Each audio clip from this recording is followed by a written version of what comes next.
హల్లెలూయా. దేవునికి స్తోత్రములు.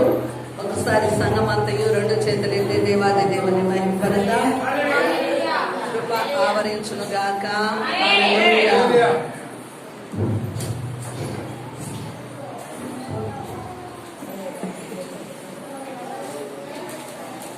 ఎంతమంది సంతోషిస్తున్నారు ఈ దినమున? హల్లెలూయా. అందరూ వెరీ గుడ్. దేవుడు మిమ్మల్ని దీవించును గాక.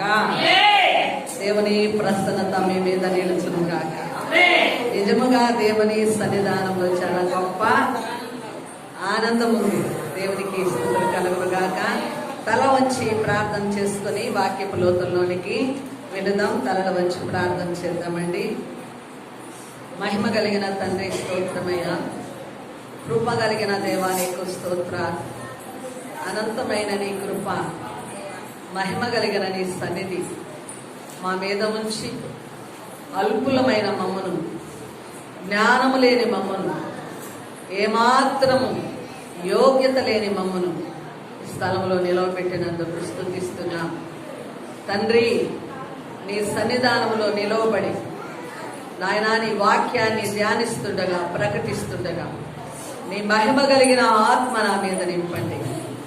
నీ ప్రసన్నతో కప్పి సమస్త దుష్ట శక్తులను బంధించి అమూల్యమైన నీ వాక్యమును మీరు వెల్లడి చేయగా ప్రతి హృదయము తెరవబడి, ప్రతి హృదయం మార్పు చెంది, ప్రతి హృదయము నిన్ను కనుగొని నీ సువార్తను ప్రకటించి అనేకులను నా తండ్రి నీ రాజ్య వారసులుగా చేయి కృపను దయచేయమని సన్నిధాన వర్తనమై ఉండగా నీ మహిమ ఈ ప్రాంతములో ఉంచి మమ్మను బలపరచుమని యేసు నామములో ప్రార్థిస్తున్నాము తండ్రి.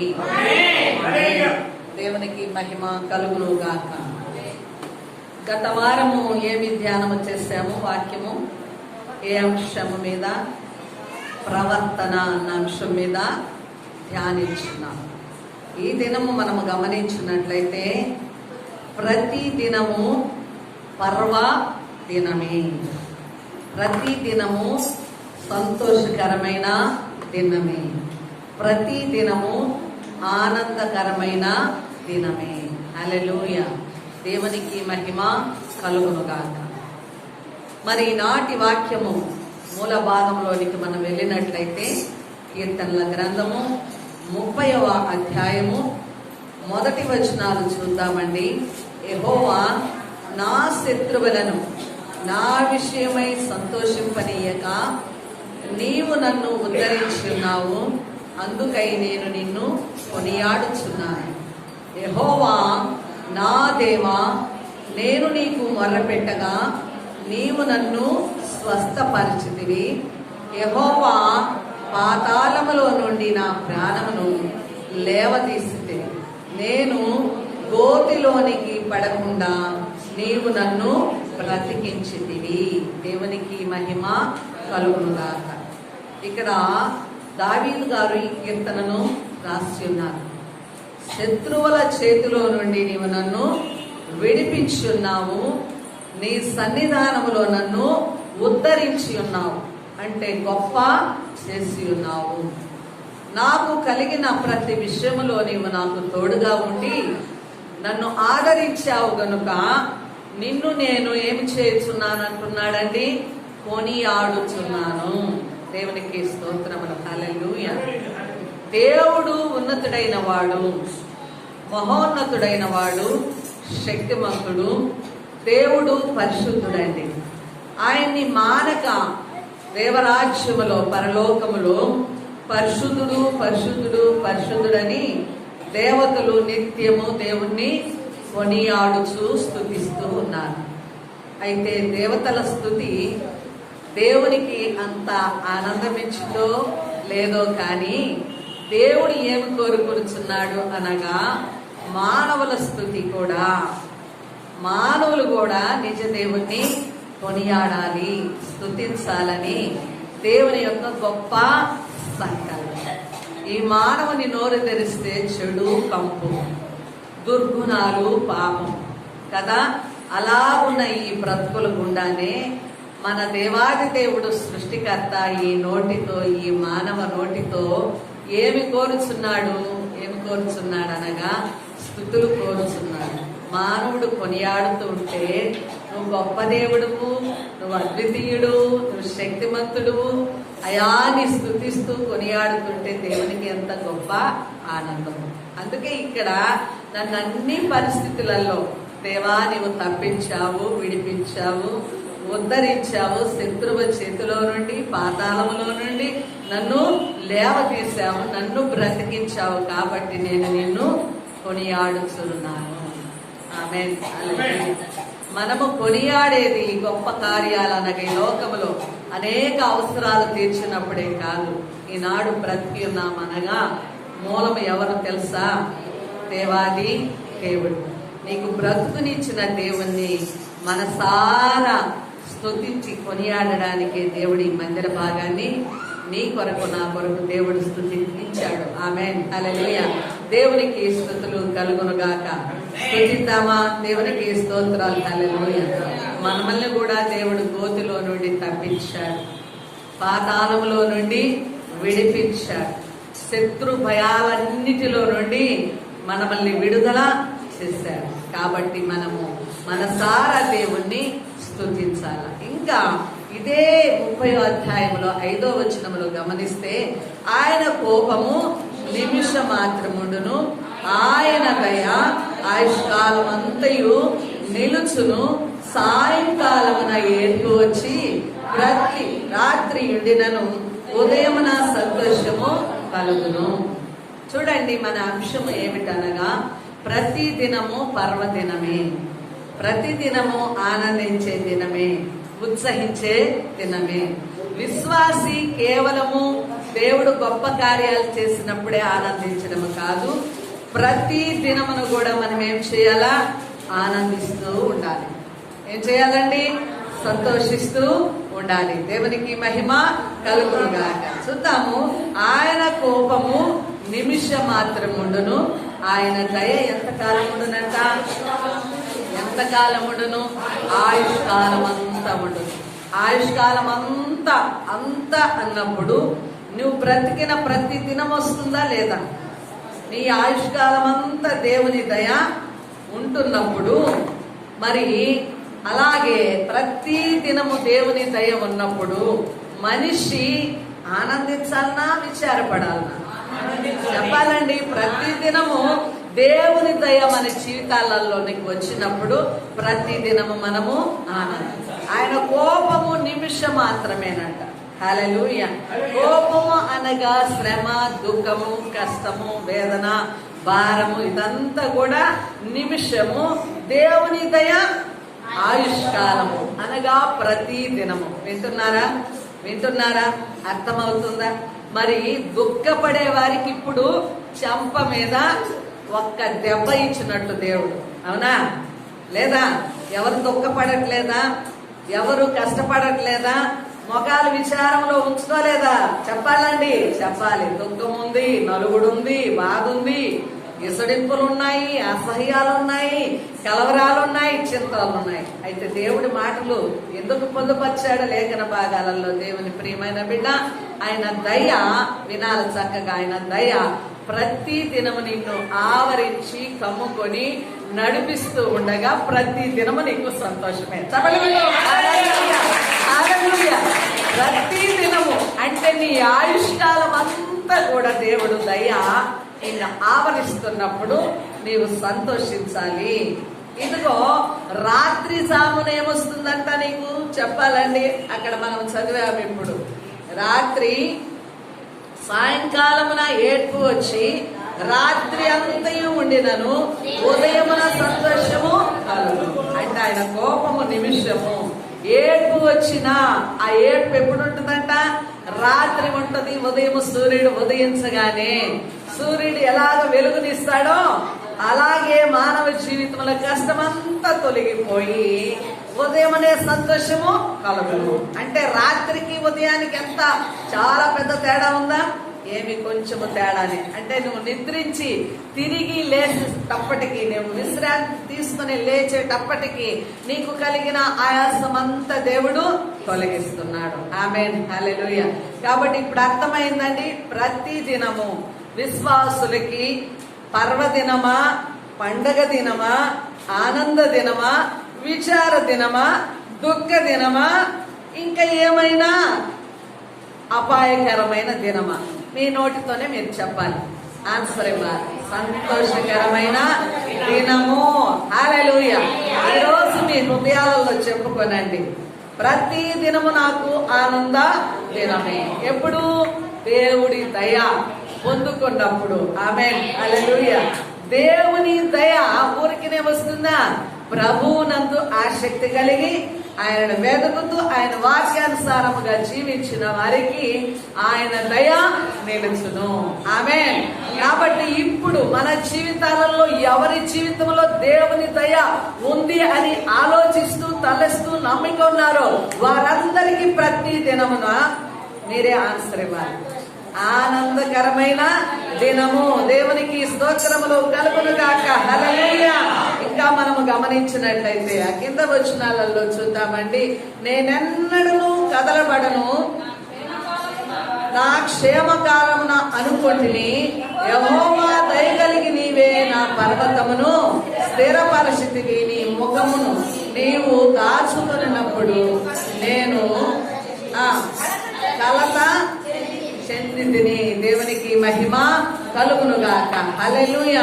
దేవునికి స్తోత్రములు. చూడండి, నేనెన్నడూ కదలనని నా క్షేమ కాలమున నేను అనుకున్నాను.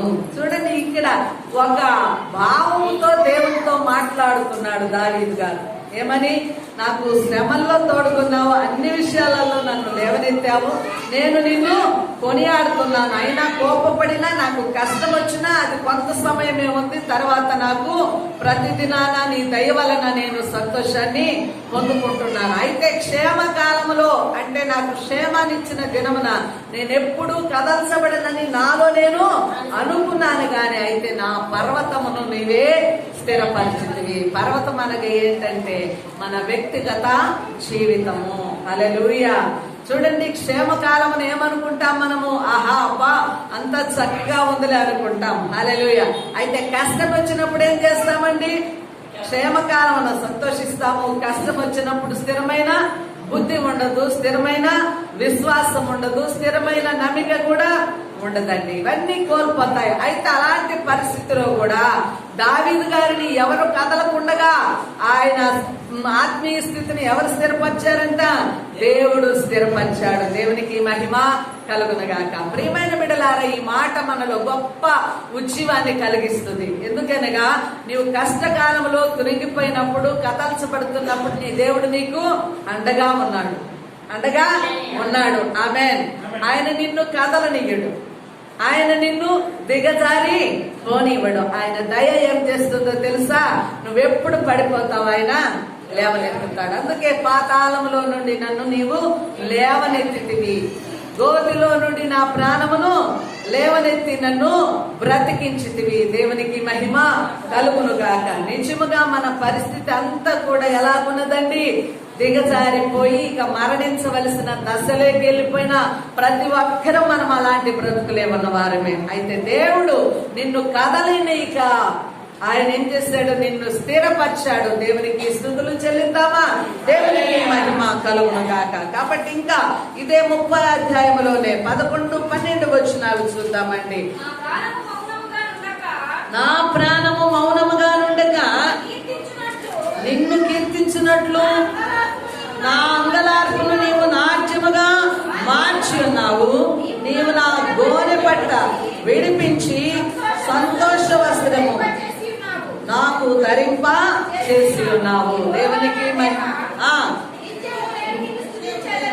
నిత్యము నేను నిన్ను స్తుతించెదను. దేవునికి మహిమ కలుగునుగాక. చూడండి, నా ప్రాణము మౌనముగా నుండగా ఏం చేస్తుందంట? దేవుణ్ణి కీర్తిస్తూ ఉంది. దేవునికి మహిమ కలుగునుగాక. ఈ అమ్మగారు ఇక్కడ ఉన్నారు, రుద్రాలు గారు. రాత్రే వచ్చారు. ఆమె ప్రార్థన ఉందని రాత్రి మరి ఇక్కడనే నిద్రించారు. ఉదయం లేచిన వెంటనే మరి కిందకు వచ్చి నాతో పాటు నా పనులలో ఆమె సహకరిస్తూ ఏం చేసిందో తెలుసా? పాటలు పాడుతూనే ఉంది. హల్లెలూయా, పాటలు పాడుతూనే ఉంది. అయ్యా, నేను ఎప్పుడయ్యా నీ రాజ్యం చేరేది? నీ పరలోకానికి నేను ఎప్పుడొస్తానయ్యా? ఎప్పుడయ్యా నీ రాజ్యంలో నీతో నేను ఆనందిస్తానయ్యా అని ఆమె స్తుతిస్తూ పాటలు పాడుతుంటే నా హృదయం ఎంతగానో ఘోషించలా ఆనందించింది ఆమె. హల్లెలూయా. ఆమె స్తుతిస్తున్నప్పుడు నా హృదయం ఎంతగానో ఆనందించింది. ఎందుకంటే నిజంగా పరలోకములో అలాగ స్థుతులు ఉంటాయి కదా. పరలోకమే ఆమె కిందకి దించినట్టు నా అనుభవము. నేను ఉదయం పనులు చేస్తూ ఆమె రేపు మనము కూడా ఏం చేస్తామండి? అందరము పరలోకములో చేరుతాం. పరలోకములో దేవుని నిత్యము స్తుతిస్తాము. హల్లెలూయా. దేవుని పాటలు పాడుతూ ఆయన సన్నిధానములో ఆయన ముఖాన్ని చూస్తూ పరవశిస్తే ఏం చేస్తాం? అందరము కీర్తనలు పాడుతూ దేవుని స్తుతిస్తాం. అయితే పరలోకంలోనే కాదు ప్రియమైన దేవుని సంగమా, ప్రతి ఒక్కరు కూడా భూమి మీద ఏం చేయాలా? అందుకయ్యా నేను మౌనముగా ఉండలేదు, నా నోరు మూసుకొని నేను లేను.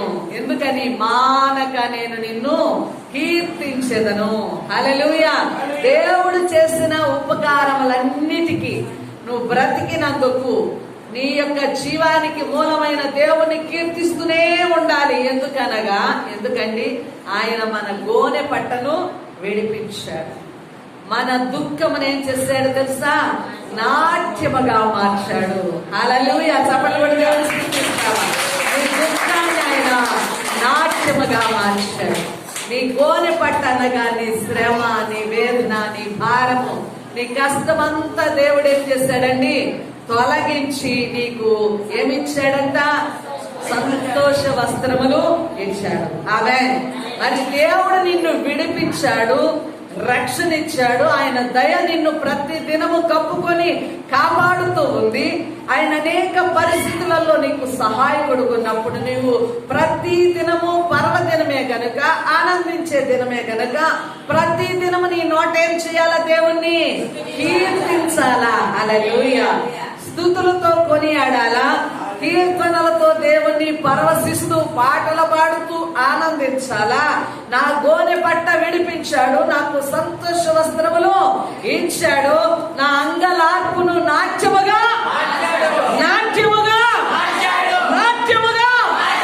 మార్చాడు. హల్లెలూయా, హల్లెలూయా. ఇలాగే ఈ మాటలను హృదయంలో ఉంచుకున్న వ్యక్తి ప్రతి దినం పరవశిస్తాడు, ప్రతి దినము ఆనందిస్తాడు. ఏ శ్రమ వచ్చినా, కష్టం వచ్చినా, దుఃఖం వచ్చినా, వేదన వచ్చినా, భారం వచ్చినా, అవమానం వచ్చినా ప్రభువునందు ఆనందించడం నేర్చుకుంటాడు. చప్పట్లు కొట్టి దేవుని దేవునికి మహిమ కలుగునుగాక. చూడండి, కష్టాలలో నుండి సులభంగా ఒక్క దినములోనే బయటికి రావడం చాలా ఈజీ. దానివల్ల మధురం ఉండదు. ఆమేన్. హల్లెలూయా. దానివల్ల దేవుని యొక్క రుచి, టేస్ట్ నీకు దొరకదు. ఆమేన్. హల్లెలూయా. దేవుని ఉన్నతమైన కృప కూడా నువ్వు చూడలేవు. ఆలస్యమైందనుకో. ఆమేన్. హల్లెలూయా. ఆ కష్టములో అసాధ్యమైన దాన్ని సాధ్యపరచుకోవడము, అలాగే అసహనముతో కూడిన దాన్ని నీవు అనుభవిస్తూ నడవడం ద్వారా దేవుని యొక్క భక్తి, భావము, పవిత్రత, ఆత్మీయ మేల్కొల్పు, సిద్ధపాటు, ఆత్మీయ బలాన్ని పొందుకుంటావు. ఆమేన్. హల్లెలూయా. కష్టంలో నుండి వితిన్ 1 డేలోనూ, ఒక సెకండ్ లోనూ నువ్వు బయటకు రావడం ఈజీనే. అయితే అందులో నీకు మధురము దొరకదు. ఆమేన్. హల్లెలూయా. అందుకే యోబు భక్తుడు ఒక గొప్ప నీతిని మనకు తెలియజేశాడు. ఏమని? అయ్యా, ఒకప్పుడు నేను వినికిడితో నువ్వెవరో విన్నాను, ఇప్పుడు శ్రమ అనుభవం ద్వారా నిన్ను నేను ఎలాగ చూస్తున్నానో కన్నులారా నిన్ను చూస్తూ ఉన్నాను. అనగా ప్రభు యొక్క మహిమను స్పష్టంగా గుర్తెరిగాడు. దేవునికి మహిమ కలుగునుగాక. కాబట్టి అనేక సందర్భాలలో మనము కొన్ని స్వరంగాలు చూసుకుంటాం. కొన్ని సొరంగాలు గుండా మార్గాలను రాజులు గాని కొన్ని కొండ ప్రాంతాలలో గాని సొరంగాలు ఉంటాయి. ఆ సొరంగాలన్నిటికీ కూడా లోపలికి వెళ్ళడము ఉంటుంది, బయటికి వెళ్ళే మార్గము ఉంటుంది. ఆమేన్, హల్లెలూయా. చూడండి, బయటికి వచ్చే మార్గం లేకుండా సొరంగం అంటూ ఏది ఉండదు. ఆమేన్, హల్లెలూయా. దేవునికి స్తోత్రములు కలుగును గాక. ఇక్కడ మనం ఒకంత ఆలోచన చేయాల. సొరంగం అనగా శ్రమలోకి దిగిపోయావా, కష్టంలోనికి దిగిపోయావా, ఇక మార్గం లేదు, ఇక బయటికి లేదు, రాను దారి లేదు అనుకున్నావా? తప్పు అది. ఆమేన్, హల్లెలూయా. అదే స్థితిలో నీ కొరకు ఒక ద్వారము తెరవబడింది. చెప్పండి కూడా దేవుని హల్లెలూయా. ఆ ద్వారం ఎవరనగా దేవుడు తెరిచే ఉన్నాడు నీ కొరకు. ఆ మార్గాన్ని సిద్ధపరిచే ఉన్నాడు. ఆ దారిని దేవుడు నీకు ముందుగానే ఆ రూట్ నిర్ణయించాడు. దేవునికి మహిమ కలుగును గాక. కాబట్టి కష్టం వచ్చినా, సొరంగంలోనికి పోయినా అనుభవం ఉన్నా నువ్వు బయటకు వస్తావు. హల్లెలూయా. నీ దేవుడు బయటకు తీసుకొని వస్తాడు. దేవునికి మహిమ కలుగును గాక. కాబట్టి మనము గమనించినట్లయితే దేవుని సన్నిధానములో అన్ని ద్వారాలు మూయబడిన ఒక ద్వారం అన్నది నీ కొరకు తెరవబడి ఉంటుంది. హల్లెలూయా. ఆ ద్వారం ఏమిటనగా దేవుని ప్రేమ. ఆ ద్వారం ఏమిటనగా దేవుని ప్రేమ. ఆ ద్వారం ఏమిటనగా దేవుని ప్రేమ. హల్లెలూయా. మనుషులు మూసివేయవచ్చు, శత్రువు మూసివేయవచ్చు, కానీ నీ దేవుడు నీ కొరకు ఆ ద్వారము తెరిచి ఉన్నాడు. హల్లెలూయా. దేవునికి మహిమ కలుగును గాక. కాబట్టి ప్రతి దినము ఆనందించడం నేర్చుకోవాలి.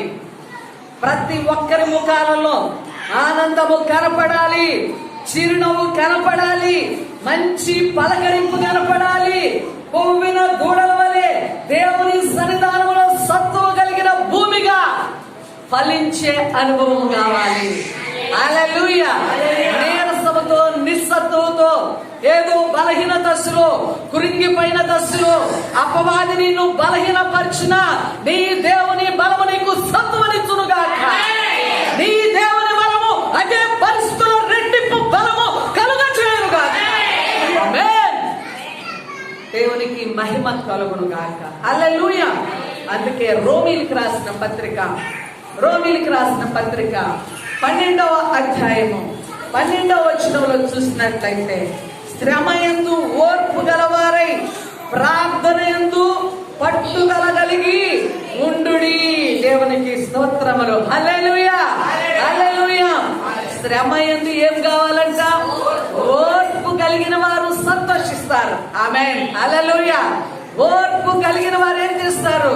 ప్రార్థనలో పట్టు కలిగి ఉండాలి. ఆమేన్. ప్రతి దినము నువ్వు ఆనందించాలంటే రెండిచ్చాడు దేవుడు నీకు ఇక్కడ. ఆమేన్, హల్లెలూయా. ఏంటండి? ఓర్పు కలిగి ఉండాలి. నీ మనస్సును ఆయాసపరచుకోకూడదు, నెమ్మది లేని జీవితం ఉండకూడదు. ఓర్పు కలిగి ప్రార్థనలు ఏం కావాలి? పట్టుదల కలిగి ఉండాలి. హల్లెలూయా. దేవుడు ఆశీర్వదించేంత వరకు, దేవుడు ఆ సమస్యని యొద్ద నుండి తొలగించేంత వరకు. ఆమేన్. యాకోబు పెనుగులాడాడు. ఆమేన్. ఒక రాత్రంతా పెనుగులాడాడు. ఇక తెల్లవారి దేవుడు విడిచిపెట్టేంత వరకు కూడా ఆయనను విడిచిపెట్టలే ఈయన. ఆమేన్, హల్లెలూయా. నన్ను ఆశీర్వదించి నీవు వెళ్ళు. ఆమేన్. దేవుణ్ణి ఆపేశాడు. హల్లెలూయా. దేవునితోనే పోరాడాడు. నిజమైన భక్తిలో ఉన్న ఆనవాళ్ళు అది. ఆమేన్. దేవునికి స్తోత్రాలు. దేవునికి కూడా చాలా ముచ్చట నువ్వు బ్రతిమలాడుకోవడం, నీవు దేవునితో పోరాడము చాలా ఇష్టం. పోరాడడం అంటే చేతులేసి ఫైటింగ్ కాదు. హల్లెలూయా. దేవా దేవా నన్ను దర్శించు, నా కుటుంబాన్ని దీవించు, నా బిడ్డలని నన్ను పవిత్రపరచు, నీలో ఉన్న లోపాలన్నీ దేవుని దగ్గర పరిపూర్ణంతో నింపబడడానికి బ్రతిమలాడుకోవాలా, వేడుకోవాలా. హల్లెలూయా, హల్లెలూయా. పట్టు విడవక. హల్లెలూయా. ప్రార్థన ఏం కావాలంట? పట్టుదల కలగాల. శ్రమలో ఓర్పు కావాలా, ప్రార్థనలు ఏం కావాలా? పట్టు కలగాల. ఒక 10 దినాలు ఊగి ఊగి ప్రార్థన చేసి, ఎందుకు ఈ ప్రార్థన, సమస్య ఆడే ఉంది, ఇంకెన్ని దినాలు ప్రార్థన చేస్తామని విడిచిపెట్టడం కాదు. ప్రార్థనలు ఏముండాలా? పట్టు ఉండాలా. హల్లెలూయా. యాకోబు పట్టుకున్నాడు, యాకోబు ఆశీర్వదించబడ్డాడు. దేవునికి స్తోత్రాలు. హల్లెలూయా. నీవు కూడా శ్రమలో ఏం చేయాలండి? ప్రార్థనలో పట్టుకుండాలా, శ్రమలో ఓర్పు కలిగి ఉండు. ఓర్చుకుంటే గొప్ప చేయబడతావు, తగ్గించుకుంటే గొప్ప చేయబడతావు. నీ ఓర్పు ఇతరులకి తెలియజేయని అంటున్నాడు. నీ సహనాన్ని ఎవరికి తెలియజేయాలంట? ఇతర జనులకు తెలియజేయమంటున్నాడు. ఆమేన్. దేవునికి స్తోత్రములు కలుగును గాక. దేవుని ప్రియమైన బిడ్డలారా, మన జీవితాలలో ఈ విధానాలు ఉన్నప్పుడు ప్రతిదినము ఆనందిస్తాము.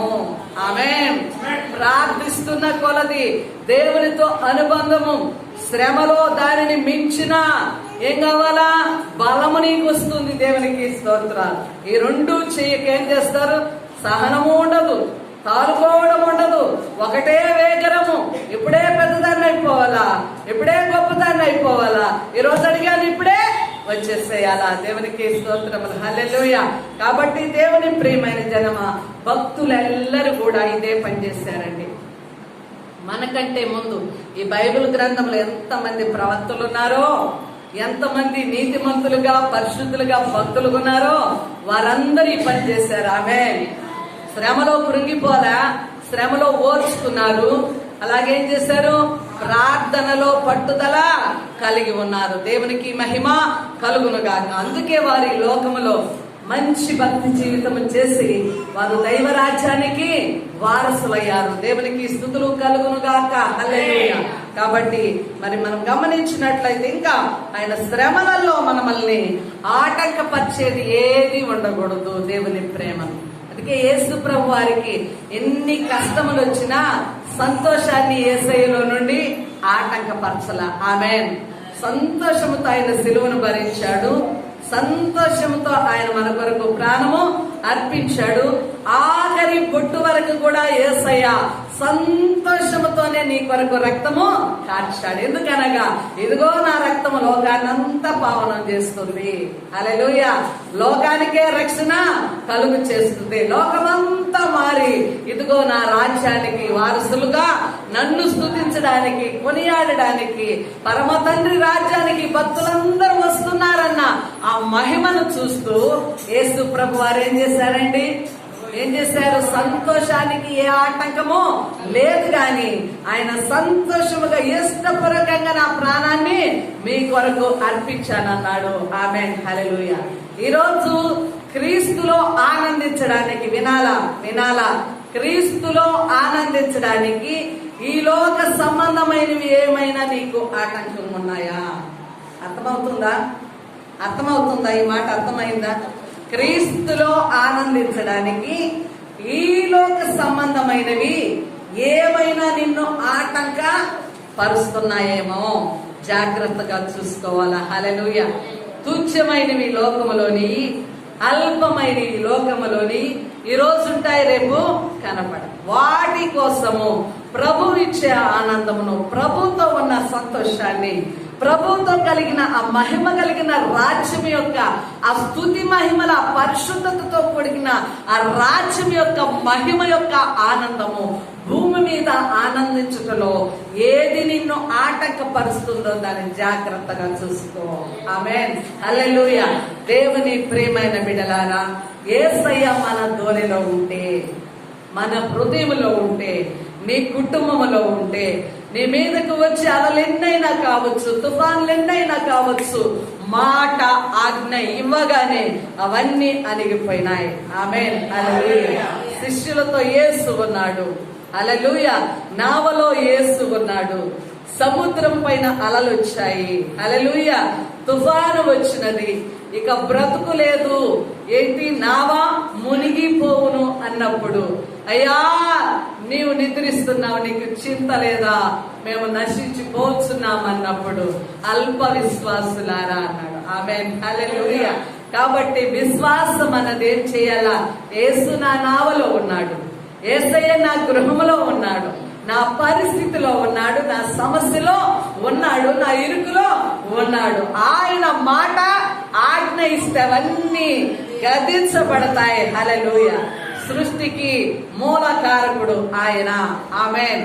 ఎప్పుడైతే యేసునందు నువ్వు అలాగ విశ్వసించుతావో నీకు కలిగిన కలవరాలన్నిటిలో నెమ్మది ఉంటావు, హ్యాపీగా ఉంటావు. హల్లెలూయా. ఎక్కడ ఏ పరిస్థితిలో ఉన్న నా యేసు చూసుకొనుడు గాక. యేసయ్యా దేవుని స్తుతించు. దేవునికి మహిమ కలుగును గాక. హల్లెలూయా. రాత్రి కూడా ఇప్పుడు సందర్భం కాబట్టి మేము మరి అవుట్కట్స్ లోనికి ఒక ఫంక్షన్కి వెళ్ళాము. దారిన నడుస్తూ ఉన్నా మోకాలు నొప్పులు వచ్చేస్తున్నాయి. ఒక్క ఆటో లేదు, ఒక్క వాహనము లేదు. 10:30, 11 అవుతుంది, 10:45 అవుతుంది. ఇక నడవలేక నీరసం వస్తూ, యేసయ్యా నా కొరకు ఒక్క ఆటో పంపన్నాను. ఆమేన్. హల్లెలూయా. మా సార్ కూడా వింటూ ఉన్నాడు, యేసయ్యా నా కొరకు ఒక్క ఆటో పంపయ్యా, రేపు ప్రార్థన ఉంది, నేను ఇంకా నడవలేను, టౌన్ దాకా వెళ్ళాలంటే, ఇంటి దాకా వెళ్ళాలంటే ఒక ఆటో లేదు అని ప్రార్థన చేశాను. వెంటనే బుర్రని ఒక ఆటో వచ్చేసింది. హల్లెలూయా. ఆటో అనగానే ఒక్కరం ముందుకు వెళ్ళిపోయింది. అయ్యో మిస్ అయిపోయింది, వాహనం వచ్చింది కానీ మిస్ అయిపోయింది, కానీ ఆపాడు. ఆమేన్. హల్లెలూయా. ఆటోలో ఉన్న వ్యక్తి మనకు తెలిసిన వ్యక్తి. అంటే ఆ టైంలో ఆటోలు దొరకవని ఆటోను ఆయన తెచ్చుకున్నాడు. హల్లెలూయా.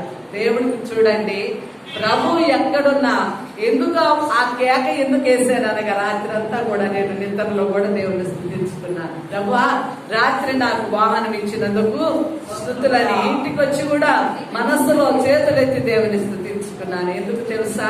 ప్రభువుని ఏ పరిస్థితిలోనూ వేడుకున్నా అద్భుత రీతిగా సహాయము ఆయన అందించునుగాక.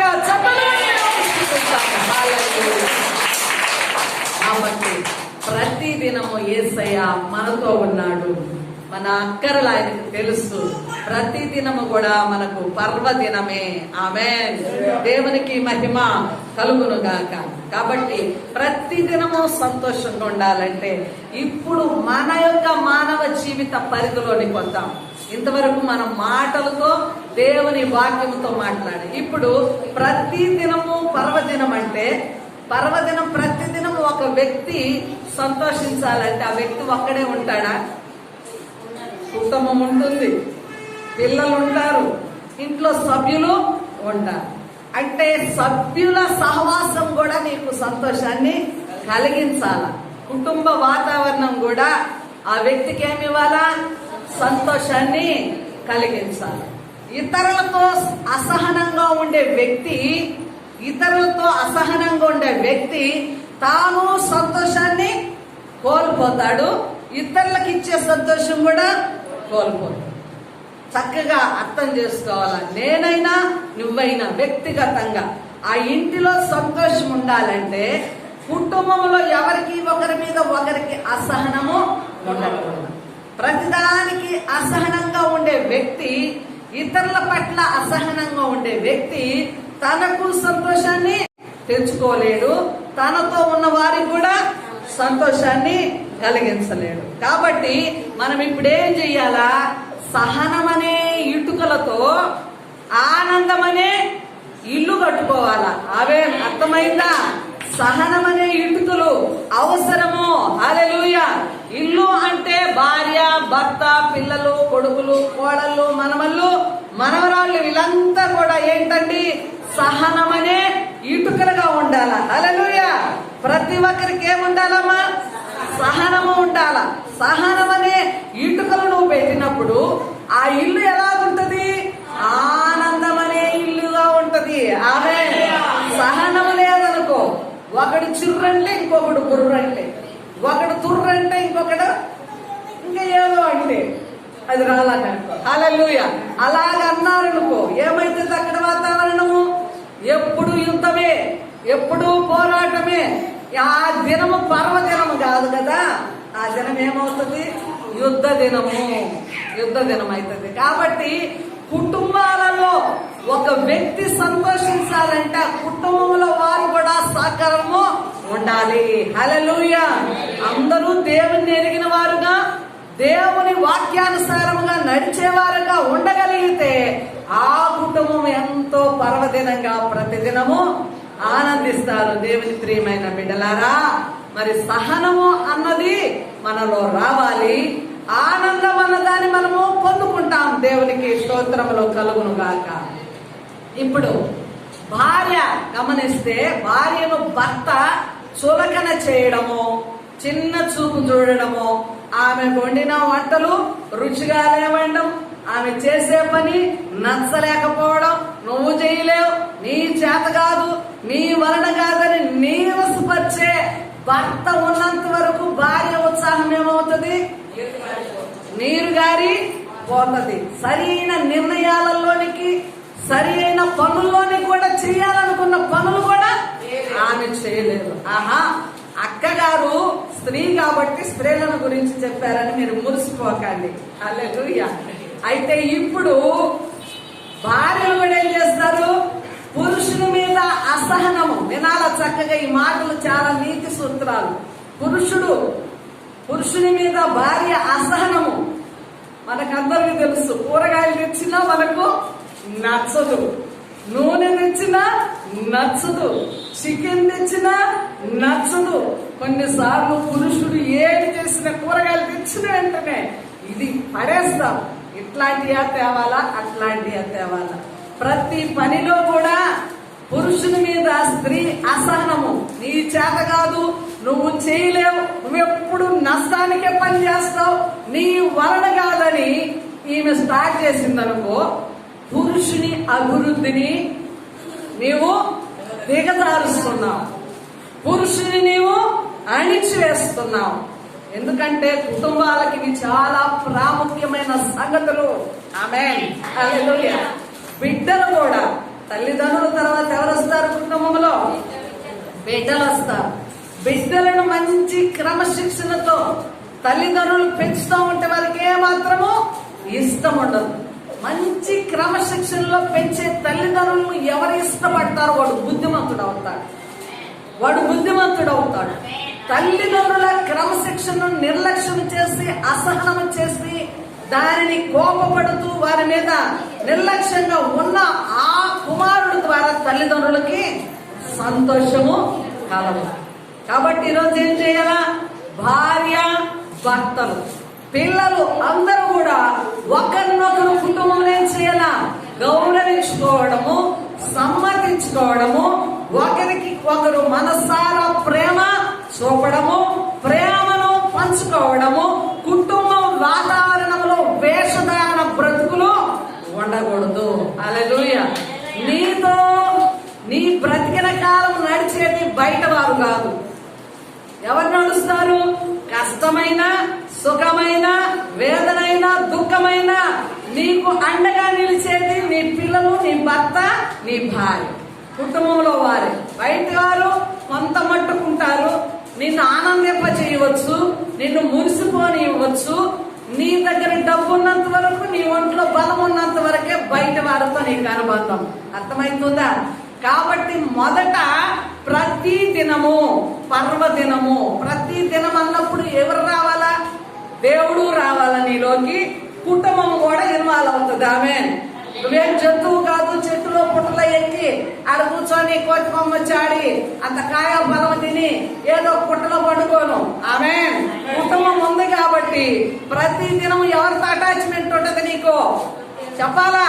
కుటుంబ సభ్యులతో అటాచ్మెంట్ ఉంటుంది. కాబట్టి కుటుంబంలో ప్రతి ఒక్కరు కూడా ఏం చేయాలా? జ్ఞానము కలిగి నడుచుకోవాలి. ఒకరి సంతోషానికి నువ్వు ఆటంకంగా ఉన్నావంటే, నీకు సంతోషం లేక వారికి సంతోషం లేక, దాని వలన మీ అనారోగ్యము, క్షీణగతి, నీ శరీరములో నిస్సత్తువ, నీ బ్రతుకులో సంతోషము లేదు. కుటుంబంలో నలుగురున్న ఏదో పైకి ఏం చేస్తామో ఫోకస్, మంచి భార్య భర్తలు, మంచి ఫ్యామిలీ అంటాము. అందుకే యేసు ప్రభు వారు ఏం చేశారు? అంజూరపు చెట్టు ఆకులున్నాయి, అబ్బా ఆకులున్నాయి కదా, ఫలములు ఉంటాయేమని పోయి ఆకులను తీస్తే ఏముందమ్మా? ఆడ ఫలములు లేని, పసలేని చెట్టు. ఈరోజు క్రైస్తవ కుటుంబాలు బయటకు వెళ్ళి కుడుతున్నప్పుడు బాగా చక్కగా పక్క పక్కన నడుస్తాము. ఇతరులు చూస్తున్నారని భార్యను బాగా పలకరించడం, భర్త ముందు ఆహా దీన్ని తన అంటాం కాదు. ఇంటిలో చూసుకో నువ్వు జాగ్రత్తగా. హల్లెలూయా. ఒంటరిగా ఉన్నప్పుడు నువ్వు ఇంటిలో నువ్వు గన్నాకున్నావు, నువ్వు జాగ్రత్తగా చూసుకుంటే నీ కుటుంబంలో వారు సంతోషిస్తారు, నీవు సంతోషిస్తారు. ఎందుకంటే మనం వాక్యాన్ని ఎరిగిన వారు, వాక్యము తెలుసు. మొదట నీ ఇంటిలో నీ ఒత్తిళ్ళి తదుపరి బయటికి వెళ్ళమని దేవుని వాక్యము సెలవిస్తుంది. కాబట్టి ప్రియమైన బిడ్డలారా, దేవుని సంగముగా ఈనాడు ప్రతి దినము పండుగ దినముగా, ఆనందకరమైన దినముగా ఉండాలంటే మనమెల్లరము కూడా ఏం చేయాల? కుటుంబ వాతావరణంలో సమ్మతి అయిన మనస్సు, ప్రేమలో స్పష్టత, యథార్థమైన ప్రేమ ఉంటే అక్కడ సంతోషం ఉంటది. ఆమేన్. హల్లెలూయా. దానికి మించింది మరొకటి లేదు. యేసయ్య కూడా నిన్ను అలాగిలాగా ప్రేమించను. ఆయన ప్రేమలో ఏముందమ్మా? స్పష్టత ఉంది. ఆమేన్. యేసు బిడ్డలను కూడా భార్యను ప్రేమిస్తే యథార్థంగా ప్రేమించు, భర్తను ప్రేమిస్తే యథార్థ హృదయంతో ప్రేమించుము. పిల్లల పట్ల కూడా, పిల్లల తల్లిదండ్రుల పట్ల కూడా టోటల్గా గృహములు ఏముండాలండి? యథార్థమైన ప్రేమ కనపడినప్పుడు అక్కడ స్పష్టముగా ఉంటది. అలాగా లేకుండా మనందరికి తెలుసు తాడాట ఉంటది కదా, తాడాట బలాబలాలు తెలుసుకునే ఆట తెలుసా? తాడు పట్టుకొని ఆ పక్క కొంతమంది, ఈ పక్క కొంతమంది, వీరి బలాన్ని చూపించి వీళ్ళు లాగడము, వారి బలాన్ని చూపించి వారు లాగడం. అలాగా కుటుంబంలో మీరు బలాబలాలు దినమెల్లా తెలుసుకున్నట్లయితే అక్కడ ఏమవుతుందమ్మా? నివ్వా నేనా, నువ్వు గొప్ప నాది గొప్ప, నాది కరెక్ట్ నీది తప్పు అనుకోవడం అంతా, ఈ బల ప్రదర్శన అంతా కూడా యుద్ధానికి సంబంధించింది, గెలుపు ఓటములకి సంబంధించింది. కాబట్టి సమాధానకరంగా ఉండాలంటే యుద్ధాలు ఆపేయండి. ఆమేన్. హల్లెలూయా. సమాధానకరంగా ఉండాలంటే బలాబలాలు తేల్చుకోవడం కాదు. ఆమేన్. నీ బలము నా బలం అని కాదు, నువ్వెంత నేనెంత అని కాదు, నువ్వెంత సంపాదిస్తున్నావు నేనెంత సంపాదిస్తున్నానని కాదు. కుటుంబం అనగా ఏకత్వము. హల్లెలూయా. ప్రతి దినము క్రైస్తవ విశ్వాసి నీ కుటుంబంలో నువ్వు సంతోషించాలంటే నీ ఇంటిలో నీవు అసహనాన్ని పాటిపెట్టు. దేవునికి స్తుతులు కలుగును గాక. హల్లెలూయా. దేవునికి స్తోత్రములు. కాబట్టి ప్రతి నిమిషము కోపపడే ప్రతి నిమిషము కూడా 60 క్షణాల ఆనందాన్ని మనం కోల్పోతామంట. చూడండి, ప్రతి దినమల్లా కోపపడే మనుషులు కూడా ఉంటారు. ఒక్క నిమిషం కూడా నవ్వుదామని గాని, సాటి మనిషితో మంచిగా మాట్లాడదామని గాని ఆ భావం లేని వాళ్ళు దినమెల్లా కోపపడతా ఉంటే వారికి ఏం పోతుందో తెలుసా? ఆయుష్ పోతా ఉంది. ఆమె ఆనందం పోతా ఉంది. కోపంలో ఏమవుతుంది చెప్పాలా? ఏమవుతుందమ్మా? ఆనందం పోతుంది, ఆయుష్ పోతుంది. ఆనందం ఎవరిలో పోద్ది? కోపపడే నీలో పోద్ది. నీ పక్కన ఉన్న వాళ్ళ ఆనందాన్ని కూడా తుస్సునించేస్తాం. కాబట్టి ఈరోజు జాగ్రత్త పడాలా. హల్లెలూయా. హల్లెలూయా. ఈ మాటలు అవసరమా లేదా చెప్పాలండి? ఈ రోజంతా కూడా, ఈ కాలం అంతా కూడా కుటుంబ వ్యవస్థలో భ్రమపరిచే ప్రేమలు, భ్రమతో కూడిన బ్రతుకులు, భ్రమ మాత్రమే కనపడుతుంది కానీ యథార్థమైన ప్రేమ, యథార్థమైన కుటుంబము, వాక్యానుసారమైన కుటుంబాలు ఉండగలిగితే ఎంత మేలు. సహోదరులు ఐక్యత కలిగి ఉండుట ఎంత మనోహరము, ఎంత మేలు. ఆమేన్. అదే కుటుంబము కూడా ఐక్యత కలిగి ఉండడము, అది ఎంతో మేలు. అది మన శరీరానికి బలం అండి. ఆమేన్. చెదలు కూడా ఒక చెక్క పడుతుంది, అది సగము తొలిసినంత వరకు చెదలబట్టిందని కూడా తెలియదు.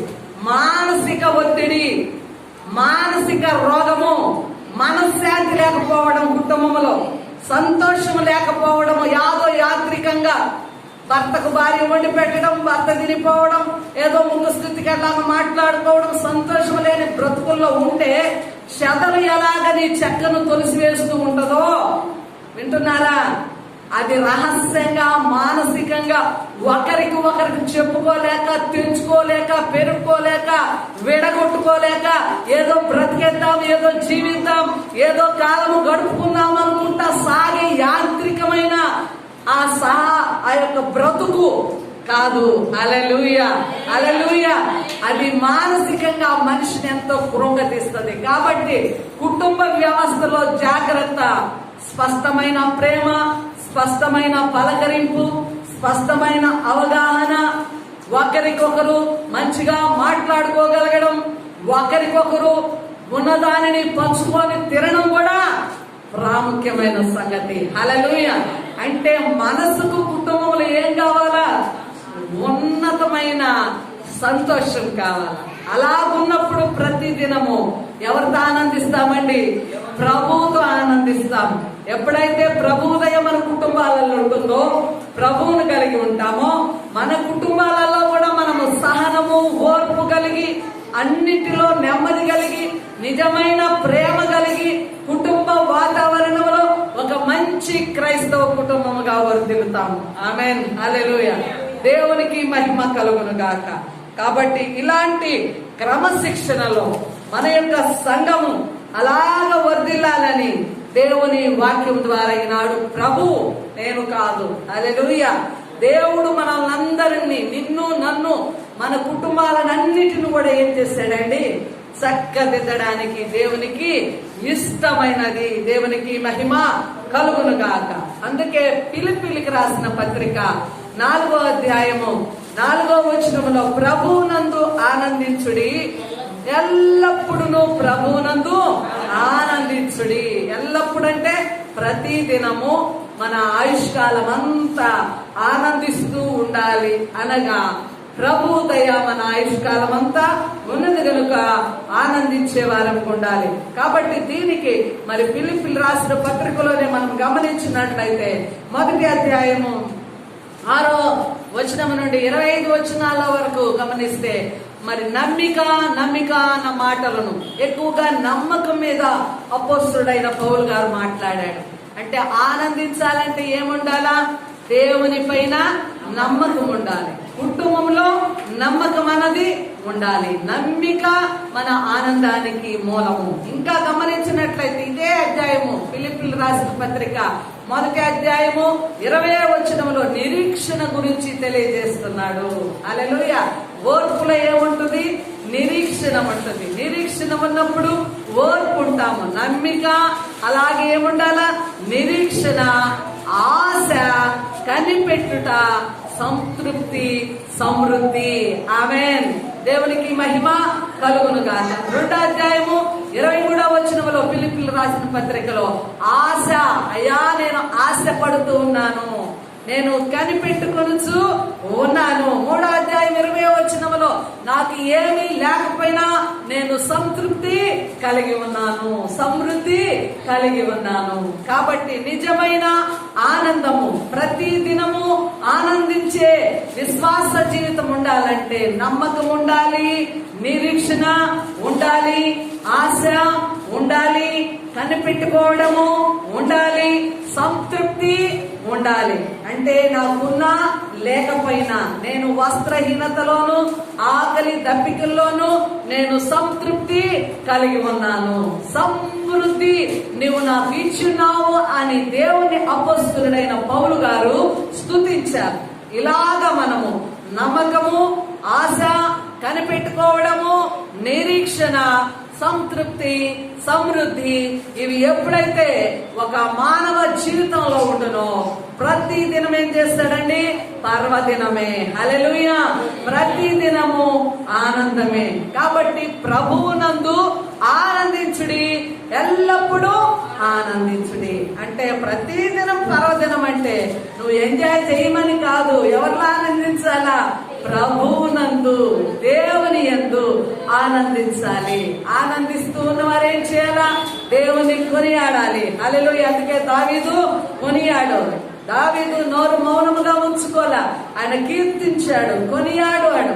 దేవుని నామమును ఎల్లప్పుడు కూడా స్తుతిస్తూ ఉన్నాడు. దేవుని ప్రియమైన బిడ్డలారా, ప్రభు మనకు ప్రతి దినము కూడా పర్వదినముగా ఇచ్చాడు, ఆనందించే దినముగా ఇచ్చాడు, శ్రేష్టమైన దినముగా ఇచ్చాడు, దీవెన ఇచ్చిన దినముగా ఇచ్చాడు. కాబట్టి ఇక ఎవ్వరు కూడా దుఃఖానికి, విచారానికి, కుటుంబంలో కలతలకు, కుటుంబంలో మరి అనేకమైన బాధలకు, చింతలకు మరణానికి దారి ఉండకూడదు. ఇలాగున్నదంటే మన మీద ఎవరు ప్రభుత్వం చేస్తున్నట్లు?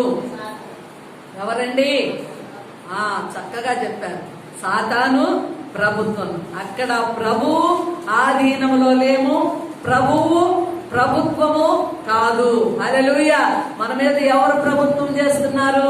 సాతాను. అసహనము తెచ్చిపెట్టేది సాతాను, కలవరము తెచ్చిపెట్టేది సాతాను, దుఃఖాన్ని, విచారాన్ని, చింతను, కొట్లాట్లను తెచ్చిపెట్టేది కూడా ఎవరు? సాతాను. ఎందుకు? ఇంత సేవిస్తున్నాను, ఇంతగా దేవుళ్ళు వచ్చి ఈ యొక్క ఇంట్లో నెమ్మదే లేదు, ఏం బ్రతుకని ఈయనేం చెయ్యాలా? ఈయనేం చెయ్యాలమ్మా? ఏదో ఒకటి చేసుకోవాలా, లేకపోతే ఏదో ఒక స్థితిలోనికి దిగజారిపోయి దేవుడు నాకేం మేలు చేశాడని విడిచిపెట్టాల. ఈ పరిస్థితిని తెచ్చిపెట్టేది ఎవరు? సాతాను. కాబట్టి సాతాను ప్రభుత్వముగా కుటుంబాలు ఉండకూడదు. హల్లెలూయా. నీవు నిజ దేవుని వాక్యాన్ని వింటున్నావు, సత్యము నీలో పని చేస్తుంది, సూటిగా నీతో మాట్లాడుతుంది. గత వారములో ప్రవర్తన నేర్చుకున్నాం. ఈ వారములో ప్రతి దినము పర్వదినము, సంతోషించే దినము కావాలంటే కుటుంబంలో ప్రతి దినము ఉదయం లేసి రాత్రి వరకు కుటుంబంతోనే మనము ముడిపడి ఉంటాం. కాబట్టి కుటుంబ వాతావరణంలో ఎలా ఉండాలండి? పరిస్థితి అనుకూలముగా ఉండాలి. దేవునికి మహిమ కలుగును గాక. ఈ వాక్యము మన వినికిడిలో దీవించబడును గాక. హల్లెలూయా. తలలు వంచుదాం, ప్రార్థన చేద్దాం. మహిమ కలిగిన తండ్రి స్తోత్రములు, కృపా సత్య సంపూర్ణుడా స్తోత్రాలు. నీ మాటలను బట్టి స్తుతిస్తున్నా. నీ మాటలు ఎందరైతే వింటున్నారో వారందరిలో నీ ఆత్మకార్యము జరిగించు. నిజముగా ఏ యొక్క కుటుంబంలో ఈ పరిస్థితి కనపడుతున్నదో అది సాతాను ప్రభావం. దేవా, నీ చేతులకు అప్పగిస్తున్నా. యేసు రక్తంలో ఆ కుటుంబాలు దీవించబడును గాక, అసహనము తొలగిపోవును గాక, నిజమైన ప్రేమ ఆనవాలు, ఉన్నతమైన ఆలోచనలు కుటుంబాలలో కలుగును గాక.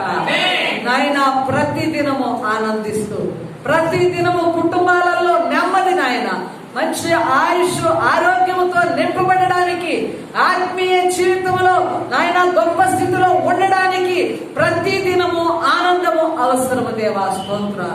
ఇలాగా ఆనందించే హృదయాన్ని ప్రతి ఒక్కరికి నీ కలుగు చేయమని ఈ మాటలు ఎందరు వింటున్నారో వారందరిలో నీ ప్రభావం వెలును గాక, వారిని ముట్టును గాక, శాంతి కలుగు చేయను గాక, నెమ్మది కలుగు చేయను గాక, ఆ కుటుంబాలలో ఆనందము కలుగును గాక.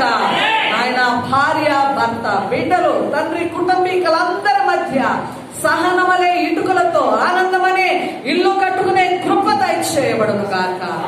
తండ్రి, నీ మహిమతో తాకి మీరు మాట్లాడినందుకు నీకే మహిమ చెల్లిస్తూ యేసు నామములో ప్రార్థిస్తున్నాము తండ్రి. ఆమేన్.